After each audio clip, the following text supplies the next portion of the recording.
right, good afternoon, everyone. So, in the last lecture, we have discussed about the different types of groundings. We classified into two types in general, that is safety ground and the signal ground. The safety ground is also called as earthing, and the signal ground is also called as returns. These returns again are classified into two types, that is signal ground and power ground. We have discussed on this safety ground system first. Signal grounds are basically carrying current during normal operations also, while safety ground doesn't carry current during its normal operation. Safety ground carries currents only during whenever there is a fault in the equipment. It carries only leakage current. The definition of a ground, especially an earthing, may mean different to different people. For example, a person can define a ground, and earthing is nothing but inserting a conducting rod of 8 feet long inside the earth surface for protecting your equipment from lightning strikes and high power failures. And we have also discussed the grounding myth. And based on this definition, inserting a ground rod inside the earth for protecting the device from lightning strikes and power failure, we have discussed the earthing, that is using single rod grounding system and multiple rod grounding systems. So we have discussed some of the grounding myths. As I have mentioned, the earth is not a good conductor. For a proper grounding, the earth should act like a good conductor. And however, the earth is not good conductor because it has very less conductivity. The earth can be made good conductor by using many approaches. The one way of increasing the conductivity of the earth surface is you can simply insert a large copper sheet or silver sheet inside the earth surface to improve the conductivity of the earth required for grounding purpose. But that approach is very costly and it is not practical. Therefore, what one can do, instead of placing a large conducting sheet inside the earth surface, one can place a wire grid inside the earth surface. Wire grid means simply a conducting wires are there. The grids of the conducting wires we are placing inside the earth surface to improve the conductivity of the earth surface or to decrease the resistance of the earth surface. So that way one can reduce the resistance offered by the earth. And the resistance offered by the wire grid is given by this expression, which is inversely proportional to the area of the wire grid and also inversely proportional to the length of the conducting wire. So the resistance offered by this wire grid should be as low as possible. So one can decrease the value of this resistance offered by the wire grid simply by increasing the area of the conducting wires LT that we are using in the wire grid, or simply by increasing the area of the wire grids. Single vertical rod grounding system we have discussed. Simply we are inserting a long rod inside the earth surface. That rod is also called as ground electrode. You can see the current that is flowing is maximum near to the earth surface and it is less at the end of the rod. So the resistance offered by this rod to the earth is given by this expression. So this is a single rod electrode system or single rod grounding system. So this resistance offered by the single rod grounding system should be as low as possible. So to reduce this resistance, what we can do, instead of single rod, we can use multiple rods. If I have two rods, two identical rods placed in parallel, it will offer two resistances which are placed in parallel. The net resistance offered by a parallel system is always less than the resistance offered by an individual system. So placing two rods parallel to each other, identical rods parallel to each other, one can decrease the resistance offered by these grounding electrodes. So here we can see a linear array of vertical ground rods are used. All these arrays or all these rods are identical rods and the spacing between them is also fixed, that is S. So it is as good as having n number of resistances placed in parallel. So if I have n number of resistances placed in parallel, the net resistance offered is quite less. If I have two resistances of 100 ohm in parallel, what is the net resistance? 100 parallel 100 gives you 50. If I have three rods, that offers 100 ohm resistance, and 100 parallel 100 is 100 by 3, that is 33.33, and so on. So one can reduce the resistance offered by the grounding electrodes to the earth simply by adding more number of vertical rods in the ground system. However, the problem with this is when current is flowing through this rod, will generate electric field and magnetic field. And if I'm placing these two rods very close to each other, the electric and magnetic field coupling may happen between the ground rods or ground electrodes. and that coupling will produce EMI that is not desired, and that may degrade the performance of the subsystem or the neighboring system. So we can see the resistance offered by the individual rod is this. As I go on increasing the number of rods placed parallel to each other, the resistance offered is decreasing. So what we should do to reduce the coupling between the two rods? Simply, the spacing between the two rods should be more than 6 feet or so. If the resistance offered by the electrode to the earth is greater than 25, then the spacing between the two rods should be more than 6 feet. In general, the spacing between the two rods should be more than the length of the rod to have less electromagnetic interference coupling between the neighboring rods. Then it is always recommended to use a combination of vertical rod along with wire grids to reduce the resistance offered by the earth's surface. So that way one can protect the excessive heating happening in the earth due to lightning strikes and power failures. Due to lightning strikes and power failure, it may happen that a lot of potential will generate on the earth's surface, and that potential will be obviously decreasing as we are going away from the earth electrode. The potential developed on the earth's surface due to lightning strikes or power failure goes on decreasing. So if a person is walking on this particular ground which is having very high potential, and the potential is decreasing, potential gradient is there. Potential gradient is nothing but change in potential with respect to distance is there. So if a person steps out, there will be a difference in potential between 2 feet of the person, and whenever there is a difference in potential at any 2 points, current will flow between the 2 points. So very high electric current will flow through the human, and that is lethal. It is not good, it is hazardous. So to avoid this, it is recommended to walk with small steps on such a surfaces where power failure is happened, so that there will be a less potential difference between the 2 feet. Again, we have discussed the importance of grounding using this chassis concept. If the chassis is not grounded, what happens? If I have this signal on the top of the chassis, this V1 is connected to the mains supply. So Z1 and Z2, these are the stray impedances. So what is the net impedance appearing on the chassis at this junction? The net impedance would be calculated by using simple voltage divider rule, that is Z2 divided by Z1 plus Z2 into the mains voltage V1 applied over here. So if a person standing on the ground touches this particular chassis which is not grounded, so very high current will flow through the human, and that is lethal current. That is not a good thing. So to avoid this current, one should ground this chassis so that the current will not flow through the person, but it will flow through the ground. Now another case is when there is a breakdown, insulation is there. That means when Z1 is 0. When Z1 is 0, again very high, it's just like a short circuit case. Very high current will flow and the chassis will have maximum current. And if a person standing on ground touches the chassis which is ungrounded, maximum current will flow through the person, and that is a lethal current. So to avoid that, the chassis should be grounded. So this grounding concept is very important. It will protect not only the system but also the human beings from electrical shocks. Now, what are the precautions that one should take while earthing or grounding? The first precaution is the resistance to earth of an electrode is directly proportional to the soil resistivity and inversely proportional to the area that we have discussed, right? So how to reduce this resistance? The resistance can be reduced by many ways. One can use combination of the wire grids and vertical rods together to decrease the resistance. But what is the problem with this system? This system with wire grids and vertical rods will be again a costly system. Though it is less costly as compared to installing a large copper sheet or a silver sheet inside the ground, but still it is costly. So what one should do, instead of reducing the resistance of the earth by incorporating wire grids and conducting rods inside it, one should try to reduce the soil resistance. Now, how to reduce the soil resistance? There are multiple ways using which one can reduce the soil resistance. One can increase the moisture level of the soil. One can also provide chemical salting. If I have a pure water, it doesn't conduct, right? But if I have salty water, it offers good conductivity as compared to pure water.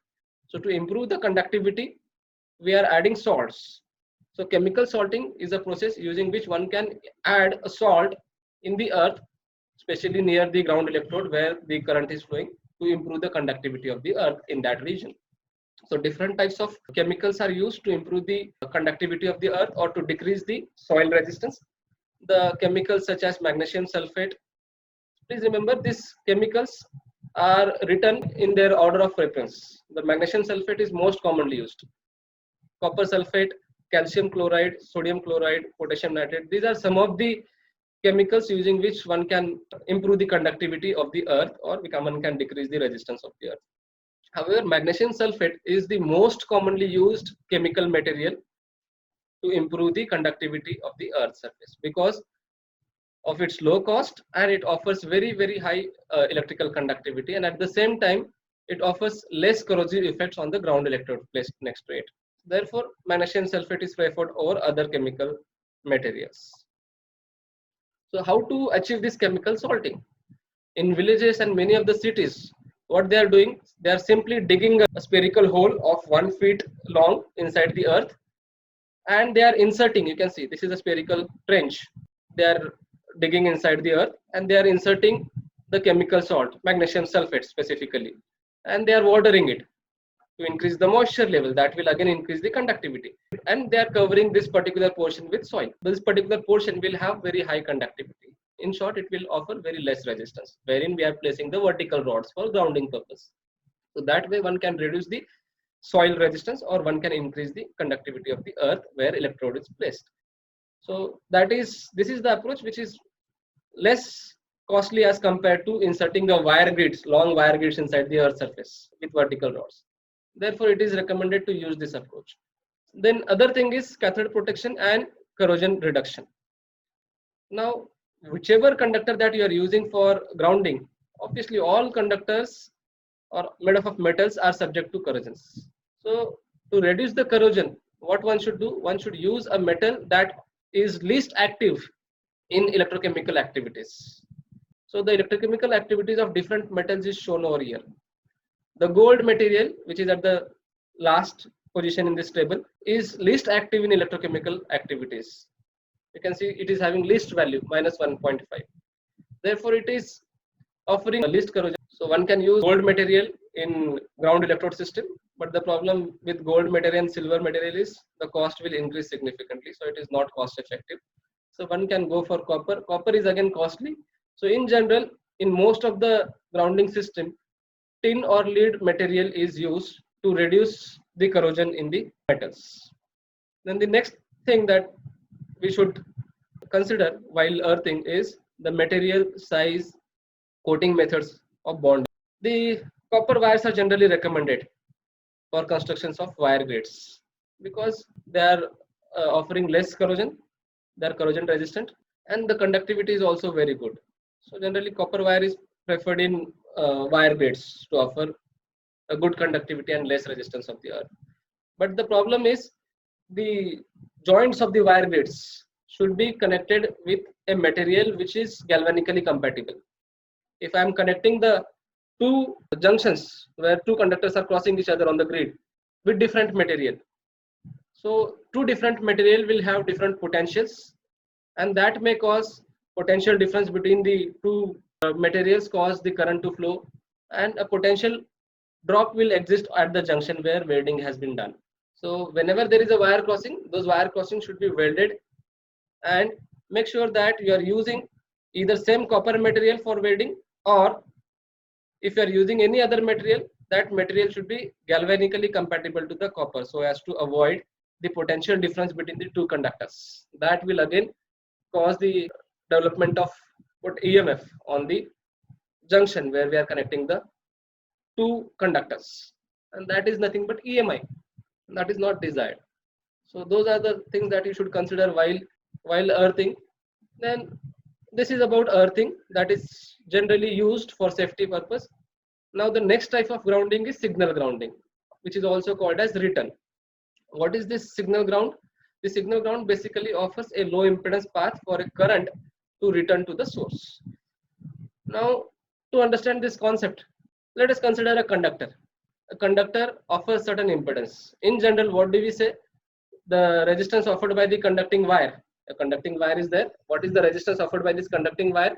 It depends on its length and the diameter or radius of the conducting wire through which current is flowing. So what is the resistance offered by the conducting wire? It is rho L by A. What is L? L is the length of the conductor. What is rho? Rho is the resistivity of the conductor. For good conductor, the conductive resistivity is very, very less. And A is the area of cross section through which current is flowing, right? Please remember, conductor is not offering just resistance. It is offering reactance also. Because when current is flowing through a conductor that I'm holding in my hand, magnetic field is getting produced, and this magnetic flux linkages with the current offers some inductance also. So the impedance offered by the conductor is not just the resistance, which is rho L by A, but it is having certain inductance also. The value of the inductance depends on the magnetic field produced by the conductor. And the magnetic field produced by the conductor depends on the frequency of the input current that we are applied to the conductor. Higher the frequency, higher will be the magnetic field, and more will be the inductance produced by the conductor. So any conductor offers an impedance which is Rg plus jXg, where Rg is the resistance of the ground or resistance of the conductor, and Xg is the inductance offered by the conductor or inductance offered by the ground. So in case of ground as a conductor, the ground conductor offers Rg plus jXg, total impedance. So at low frequency, Rg is dominant, Xg is not there because magnetic field is very less, and at high frequency, Xg is dominant over Rg. The voltage drop that is appearing on the ground, which is a noise, it should not be there. Voltage, when I'm grounding, potential should go to 0, but when I'm grounding, due to the finite conductivity of the earth or ground, some potential will appear on the ground surface, which is Ig into Zg. That potential should be as low as possible. Ideally speaking, it should be 0. So how to reduce this potential? This potential can be reduced by two ways, either by decreasing the Ig, ground current, or by decreasing the impedance of the ground. So how to decrease the impedance of the ground? The impedance of the ground can be decreased simply by using buried wire grids inside the earth with vertical rods. One can decrease the ground impedance, and this approach is suitable in high frequency.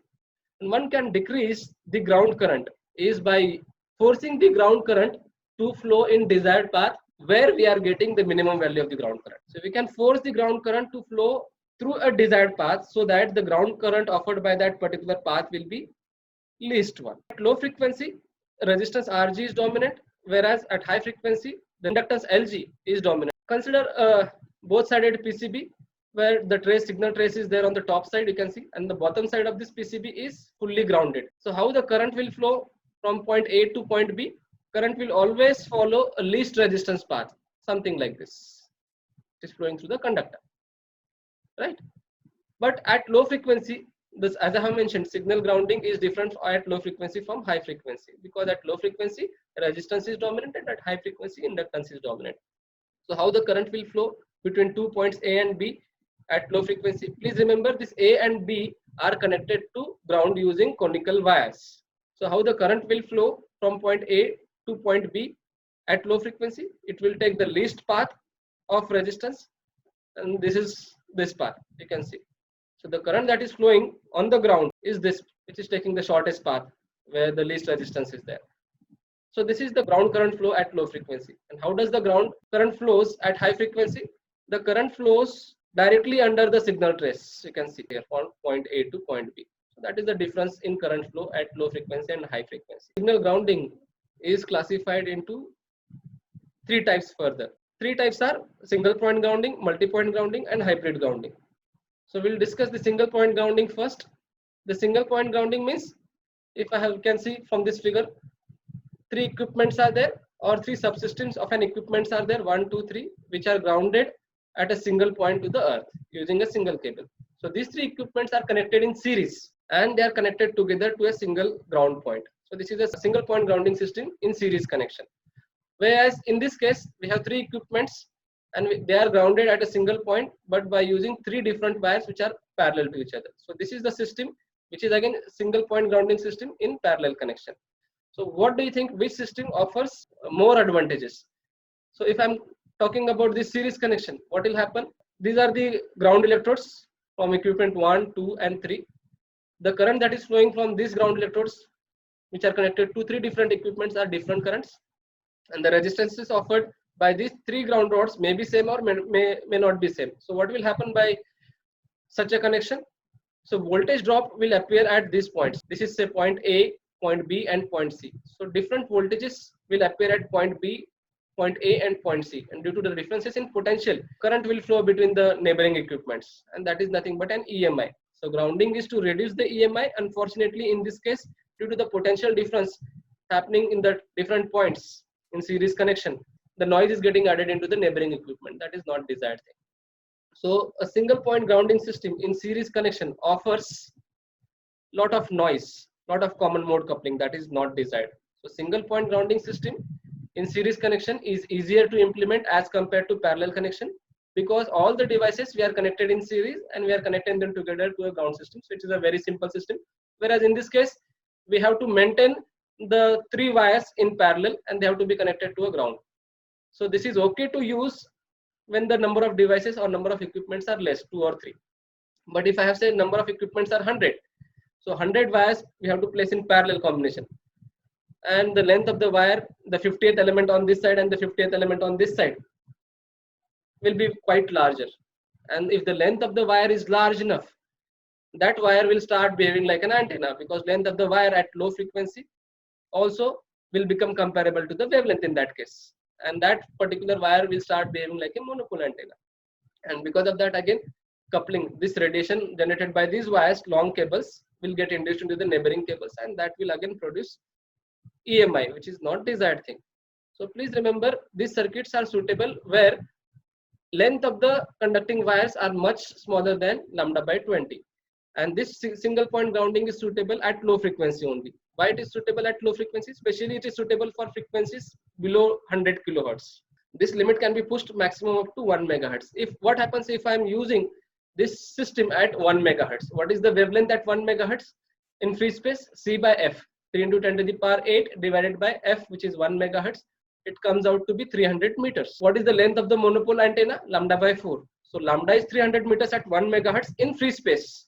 So what is lambda in other medium? If the relative dielectric constant of the earth is say 36, for instance, dielectric constant of the earth varies from region to region, because the soil properties are varying from region to region. For simplicity, I am assuming the dielectric constant of the earth is 36. So what is the lambda in earth? So it is 300 divided by root epsilon r. So 300 by root epsilon r is 300 divided by root 36. 300 divided by root 36 is 300 by 6. So what is the answer? The answer would be around 50 meters. So 50 meters is your lambda. And what is lambda by 4? 50 by 4 would be around 12.5 or something like that. So 12.5 meter is the length of the your ground electrode. The single grounding electrode length is around 8 feet to 10 feet. So if I have multiple grounding rods placed in parallel, the length of those rods will be obviously higher than 10 feet. And that length will be maybe equals to lambda by 4, and that particular ground electrode may act as an antenna for frequencies above 1 megahertz. And because of that, lot of EMF will get induced into the neighboring equipments, and that is a noise in the neighboring equipment, and that will degrade the performance of the neighboring system. So that is not desired.